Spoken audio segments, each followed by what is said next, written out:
Phil Spencer is the answer that Call of Duty fans have been looking for, man. He literally just said that when Xbox owns Activision and Blizzard, Call of Duty will be the same across all platforms. You won't have certain camos, you won't have certain guns, you won't have certain modes, you won't have certain anything depending on the console or the box that you choose to play it on. It's going to be console parity and it's beautiful. So let's talk about some other points that he made in this interview. So Phil went on and talked about the developer direct and upcoming games. And although he didn't really have much to really say, other than they're looking forward to June, and that's where everyone's focus has been at Xbox. Other than talking with the regulators and handling stuff with that deal. So although Xbox isn't going to be at E3, they're still going to have a June showcase, and this is where all the team's focus has been for the last month. Phil even says in this interview that they start as early as December sometimes of what they're going to be putting in their June showcase. And what this tells me is that, yet again, they already had everything planned for the developer direct.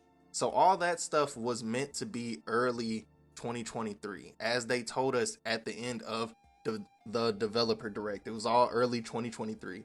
So I even said at the end of that video that Forza would probably be the first game that we see, and then we'll get the slate for the rest of the year. So I'm actually excited for what they'll show in June, but that's not all he said in this interview. Next, Phil is asked about his thoughts about the Activision and Blizzard deal and how he thinks it's going to affect the industry, Xbox gamers, and everything going forward. And Phil pretty much reassures us that the whole purpose of Xbox and Microsoft doing this deal with Activision and Blizzard isn't so much for Call of Duty. Although Call of Duty is a big franchise, it's not the only franchise that Activision owns. Although it is the biggest, that no one's denying that. No one's denying that at all. It's not the only one.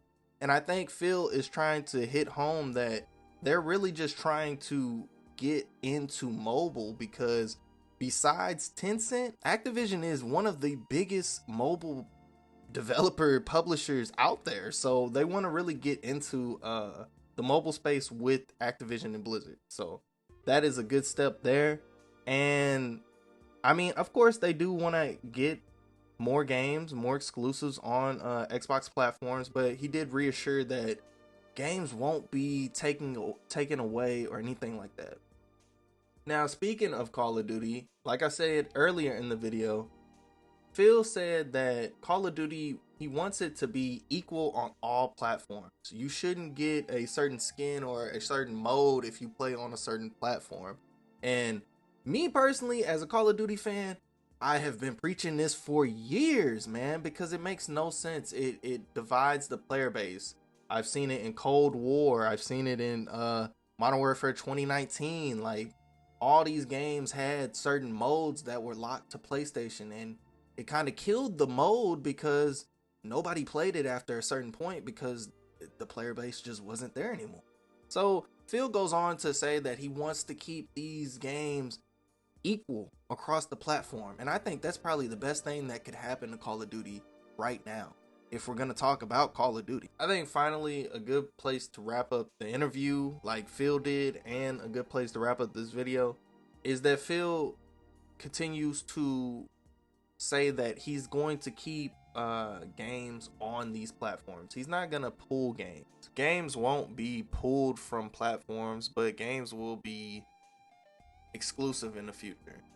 And I think that's fair because Xbox doesn't have as many exclusives as Nintendo or PlayStation. So, all in all, I think that Activision and Blizzard could benefit. I feel like Xbox definitely benefits, and I feel like Nintendo, Sony, even in a way, benefits from this deal. I don't think that we will see the end of acquisitions after this. I think what this interview shows and what Phil Spencer has said in the past, acquisitions are not done. That is the way the gaming space is moving, and especially when you have a titan like Game Pass, you gotta have that catalog big, because even in a world where acquisitions start happening and Activision Blizzard does get purchased by Microsoft and Xbox, you don't have to put all the games on Game Pass all the time. You can have these games rotating out, and it gives you a bolstering library to where you can start rotating games out.